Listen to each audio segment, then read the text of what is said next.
یہ طائف والے جو آپ کو پتھر مار رہے ہیں، آپ حکم دے میں یہ دونوں پتھر کو ایک دوسرے کے ساتھ ملا دیتا ہوں، تاکہ یہ طائف والے جو آپ کے اوپر ظلم کر رہے ہیں اسی میں دب کر ان لوگ ہلاک ہو جائیں۔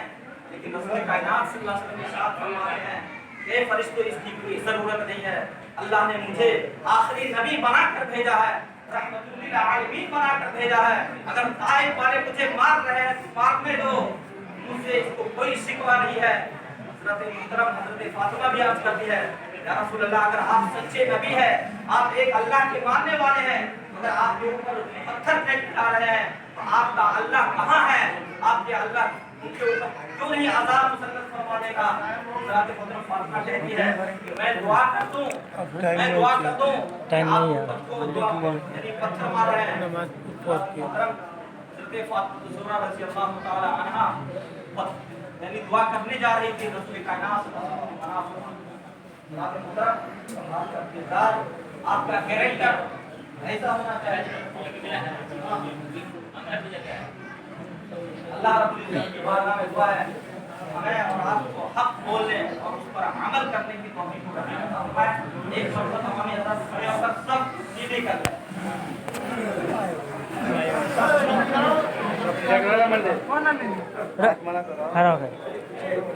کھڑا ہو کر ٹھیک نہیں ہوگا،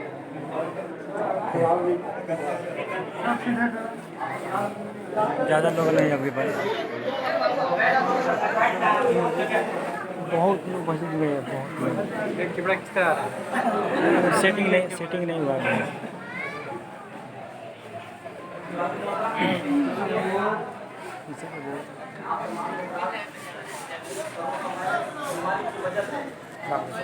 آج ہمیں بولا تھا حالت میں آپ صحابہ اور معاشرہ سے پرہیز کریں۔ جناب محترم، اب میں نیت بتانے جا رہا ہوں، آپ لوگ ملاحظہ فرمائیں۔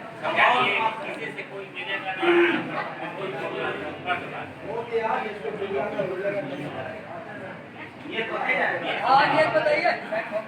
جناب محترم، عید الفطر کی نماز واجب ہے، آپ نیت کس طرح کریں گے؟ نیت کرتا ہوں میں 2 رکعت نماز عید الفطر کی واجب 6 زائد تکبیروں کے ساتھ واسطے اللہ تعالیٰ کے پیچھے اس امام کے منہ میرا کعبہ شریف کی طرف اللہ اکبر۔ پہلے امام پہلی تکبیر بولیں گے اور ہاتھ کو باندھ لیں گے، آپ حضرات کے ہاتھ کو باندھ لیں۔ اس کے بعد سلام پڑھی جائے گی، سلام مکمل کرنے کے بعد پھر امام تکبیر کہیں گے اللہ اکبر، اپنے انگوٹھے کو کان کے لو تک لے جائیں اور ہاتھ کو گرا دیں۔ پھر دوسری مرتبہ تکبیر ہوگی، اللہ اکبر کہہ کر کان کے لو تک لے جائیں اور پھر ہاتھ کو گرا دیں۔ پھر تیسری تکبیر ہوگی، ہاتھوں کو اپنے کان کے لو تک لے جائیں اور پھر گرا دیں، پھر باندھ لیں۔ تکبیر میں باندھنے کے بعد سورہ فاتحہ پڑھی جائے گی، سورتیں پڑھی جائے گی، پھر رکوع اور سجدہ کیا جائے گا، پھر کھڑا ہوا جائے گا، پھر امام سورہ فاتحہ پڑھیں گے، پھر اس کے ساتھ کیا سے بولیں گے اس طرح بولنا ہے، تھوڑے بولنے کا پہلے 3 مرتبہ جو تکبیر زائد ہے اسے اللہ اکبر کہتے کانوں کے لو تک لے جائے اور ہاتھ کو چھوڑ دیں، پھر 3 مرتبہ اسی طرح کہہ جائے اور چوتھی تکبیر میں بغیر ہاتھ اٹھائے ہوئے رکوع میں چلے جائیں۔ حضرت محترم، نیت اس طرح کریں، نیت کی میں نے 2 رکعت نماز عید الفطر کی واجب 6 زائد تکبیروں کے ساتھ واسطے اللہ تعالیٰ کے پیچھے اس امام کے منہ میرا کعبہ شریف کی طرف اللہ اکبر۔ بتا دیجیے چلیے ہو گیا، چلیے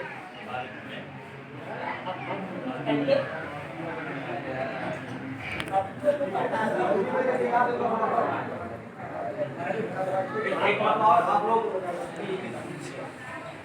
نیت کرتا ہوں میں 2 رکعت نماز عید الفطر کی واجب 6 زائد تکبیروں کے ساتھ واسطے اللہ تعالیٰ کے پیچھے اس امام کے منہ میرا کعبہ شریف کی طرف اللہ اکبر۔ اس کے بعد نماز مکمل ہوگی، پھر نماز کے بعد خطبہ پڑھی جائے گی، خطبہ کے بعد آپ تمام حاجات کے لیے آپ دعا فرمائیں گے، بیماری کے لیے دفع کے لیے آپ لوگ دعا مانگیں گے۔